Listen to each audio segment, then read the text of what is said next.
Les noms des 27 ministres et secrétaires d'État ont été dévoilés ce vendredi après-midi. Les passations de relais se sont enchaînées dans la soirée. 14 hommes et 14 femmes composent le nouveau gouvernement français, si l'on compte celle qui le dirige, la première ministre Elisabeth Borne, nommée en début de semaine.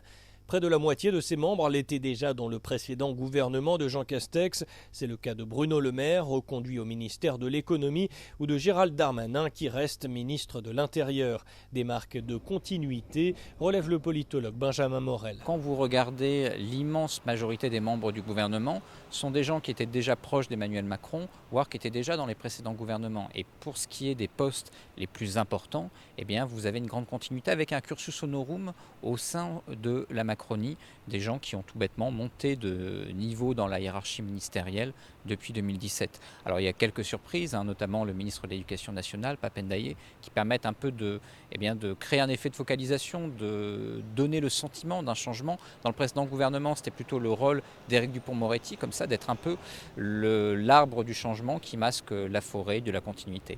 Si Éric Dupond-Moretti demeure au ministère de la Justice, la plus grande surprise vient peut-être du Quai d'Orsay et la nomination au ministère des Affaires étrangères de Catherine Colonna, ambassadrice de France à Londres et ancienne ministre et porte-parole de Jacques Chirac. On a quelqu'un qui était assez proche de Jacques Chirac, qui écrivait notamment ses discours, qui a pu, à travers le ministère des Affaires européennes, incarner le tournant un peu européen de Jacques Chirac.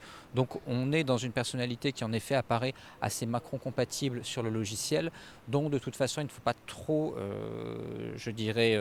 accorder d'importance quant à sa nomination, parce qu'aujourd'hui le Quai d'Orsay est en grande partie anémié. C'est un ministère qui a perdu beaucoup de plumes, dont les compétences sont en grande partie aujourd'hui dominées, campées par l'Élysée. Selon cet expert, l'un des principaux défis du gouvernement d'Elisabeth Borne sera la crise actuelle du pouvoir d'achat.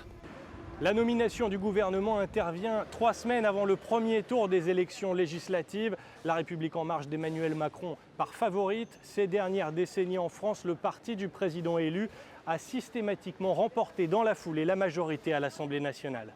Cyril Fourneris, CGTN, Paris.